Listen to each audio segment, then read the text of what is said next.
Welcome to Vibrant TV. నేను మీ Shivani. Cyber నేరగాళ్లు రోజుకో కొత్త రకం మోసాలకు పాల్పడుతున్నారు. అసలు ఇలా కూడా నేరాలు మనం చేయొచ్చా, ఇలా కూడా మోసపోతామా అనేట్టుగా ఎప్పటికప్పుడు కూడా అప్డేట్ అయిపోతున్నారు వాళ్ళందరూ. ఒక నేరాన్ని మించి మరో నేరం అనేట్టుగా కొత్తగా ఫ్రాడ్లను వ్యాప్తి చెందుతున్నారు. అయితే ఈ మధ్య కాలంలో బెట్టింగ్ యాప్ల ప్రమోషన్స్ లో భాగంగా బిజీగా మారిన వకీల్ సాబ్ బ్యూటీ అనన్య నాగెల్లని బురిడి కొట్టించే ప్రయత్నం కూడా చేశారు సైబర్ నేరగాళ్లు. మీ నెంబర్ బ్లాక్ అయింది అంటూ ఫోన్ చేసి ఆమెతో వీడియో కాల్ కూడా మాట్లాడి ఆమె అకౌంట్ నుంచి డబ్బులు లాగేసే ప్రయత్నం కూడా చేశారు వాళ్ళు. అయితే తనకి ఎదురైన ఈ సైబర్ నేరాన్ని సోషల్ మీడియా ద్వారా పంచుకుంది అనన్య. ఇది చాలా సీరియస్ ఇష్యూ. 3 రోజుల క్రితం కస్టమర్ కేర్ సెంటర్ నుంచి నాకు ఒక కాల్ అయితే వచ్చింది. మీ నెంబర్ని మేము బ్లాక్ చేస్తున్నామని చెప్పారు. 9ని ప్రెస్ చేయమంటే 9కి కాల్ చేశా. వాళ్ళు మాట్లాడుతూ మీ ఆధార్ కార్డ్ని యూజ్ చేసి ఒక సిమ్ తీసుకున్నారు. ఆ నెంబర్ నుంచి చాలా ఫ్రాడ్ అయితే జరుగుతుంది, కాబట్టి ఆ సిమ్ని మేము బ్లాక్ చేస్తున్నామని అన్నారు. ఫ్యూచర్లో ఇలాంటి ఇబ్బంది ఏమీ లేకుండా పోలీస్ క్లియరెన్స్ కూడా తీసుకోవాలని అన్నారు. దానికి నేను కూడా ఓకే అన్నాను. దాంతో వాళ్ళు మేమే పోలీసుకు కనెక్ట్ చేస్తాము, మీరే ఆన్ లైవ్లో కంప్లీట్ చేయండి, మేము ట్రైన్ నుంచి కాల్ చేస్తున్నాము అని చెప్పేసి అన్నారు. వాళ్ళే కాల్ కనెక్ట్ చేశారు. నేను జరిగింది మొత్తం కూడా చెప్పాను. వాళ్ళంతా ఇంగ్లీష్లోనే మాట్లాడారు.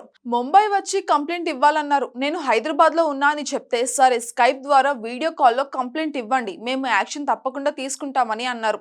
నాకు ఒక ఐడియా ఇచ్చారు. నేను ఆ ఐడికి వీడియో కాల్ చేశాను. వాళ్ళు కనెక్ట్ చేసి ఇంటర్నెట్ కనెక్షన్ ఉందా, ఛార్జింగ్ ఉందా అని అడిగారు. ఉందని చెప్పాను. మీరు వీడియో కాల్లో కంప్లైంట్ ఇస్తున్నప్పుడు థర్డ్ పర్సన్ ఎవ్వరు కూడా ఇంటరాక్షన్ ఉండకూడదని ఆయన చెప్పారు. అయితే దానికి నేను కూడా సరే అని చెప్పాను. ఆధార్ నెంబర్ తీసుకొని ఈ నెంబర్తో డ్రగ్స్ కేసు, అదే విధంగా మనీ లాండరింగ్ చాలా ఇష్యూస్ ఉన్నాయని అన్నారు. నన్ను భయపెట్టారు. వీడియో కాల్ పోలీస్ స్టేషన్ ఎలాగ ఉంటుందో అలాగే ఉంది. ఆఫీసర్ కూడా పోలీస్ డ్రెస్ లోనే ఉన్నారు.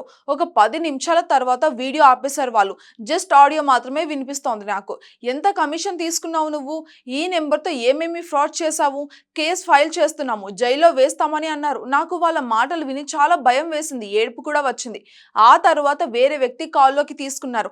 నాకు కొన్ని డాక్యుమెంట్స్ పంపించారు. అఫీషియల్ గా వాళ్ళు పోలీసులని నన్ను నమ్మించడానికి అవన్నీ నాకు పంపారు. ఇక ఆ తర్వాత మీ అకౌంట్ నెంబర్లు చెక్ చేయాలి, మీరు ఎన్ని అకౌంట్లు నెంబర్లు వాడుతున్నారు అని చెప్పేసి అడిగారు.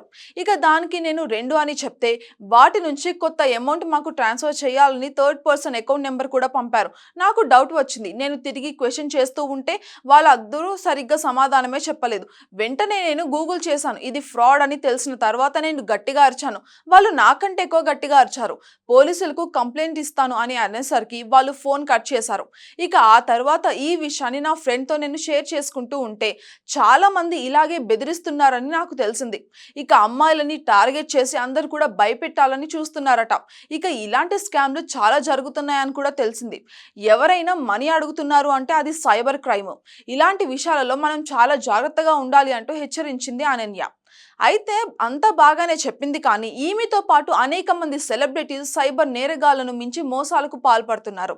ఊరు పేరు లేని బెట్టింగ్ యాప్లను ప్రమోట్ చేసి మీకు అంత వస్తుంది ఇంత వస్తుంది అని బెట్టింగ్ యాప్లను ప్రమోట్ చేస్తున్నారు అందరూ.